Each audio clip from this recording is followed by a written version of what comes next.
Let me ask you, what concerns you in racing today, and what do you like and think that is blowing up that's really going well in racing today? Well, as far as the big concern, it's money. The inflation, everybody's bitching and moaning and groaning about, $4 gas at the pump or 4.80 diesel for the truck drivers. And that problem in NASCAR is always a big deal. Now, if you try to save a guy in NASCAR at the cup level, you try to save him a few $1,000,000 by making a rule change, he'll find another way to spend that few $1,000,000 to get the advantage on the competition.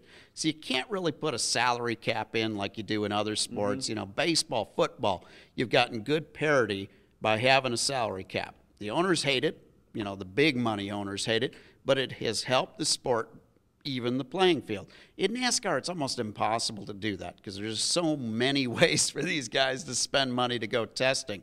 For instance, a couple of years ago, NASCAR put a big testing ban in. They would not let the guys test except at a set number of tracks. Well, guys like Hendrick Motorsports, they figured out the way around it. They hired testing teams. Young Landon Castle at 17 years old, great driver out of Cedar Rapids, Iowa, he was hired for the express purpose of testing the new car, along with David Green, an older driver who had been around NASCAR for quite a few years. Those two guys out there testing each and every week out at every track known to mankind to try to get data for the team. They couldn't get Goodyear tires because Goodyear leases the tires at that time, and they wouldn't sell it to the teams for testing. No problem. They just had other tire manufacturers make knockoffs so they could go and test every week. So money is a big concern because when the playing field is more and more uneven, you get fewer cars that can win. And when you get fewer cars that can win, you have less competition. Thankfully, we are seeing pretty much the glory days of NASCAR right now. Because if you turn back the clock to the 70s and 80s when everybody says, oh, that was the golden year of NASCAR. That was when racing was racing and men were men and all that kind of garbage.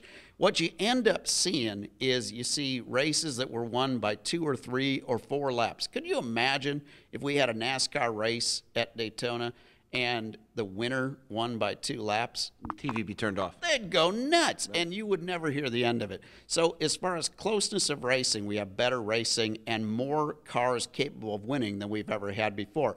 But money is a big deal. It used to be, you turn back the clock to the 80s, a couple $100,000, $400,000, which was still a lot of money back then, that would be a full-time sponsorship. Now you get $10, $15 million from a sponsor, you're not going to make ends meet. These guys are paying up to $450,000 to $500,000 for the big teams to get their car on the track each and every week. That is just obscene, and that kind of money being spent by everybody. Everybody's got to have the latest gizmo to test. Right. Everybody's got to have the latest thing. And that has driven the cost of racing up, and that is the potential for harm in the racing industry. If the money goes so high that only billionaires can afford it, you're going to have Formula One. You're not going to have NASCAR. And will the bubble, you think, burst eventually? Well, the bubble is bursting right now. I mean, we've seen Chip Ganassi with Dario Franchitti's number 40 car have to go to the sidelines. This is a team with more money behind it than just about anybody in the sport. Chip Ganassi has been a winner at any level of racing that he's ever thrown his hat into, and here he has failed because of money. He can't find the sponsorship he needs. With a driver like Dario Franchitti, who's probably one of the more photogenic and one of the more exciting guys to put their brand on, and he can't find the sponsorship. When you get guys like Dario Franchitti in the 40 car going to the sidelines, what does that say for some of the smaller owners? And maybe you should get Ashley Judd out there to do some promotion. Now that would be good. I'm thinking that there's a potential there for crossover, but I'm telling you, put her picture on the car, and I'll watch it every week. Well, that dance after he won at Indy a few years ago was quite memorable in the rain, as I recall.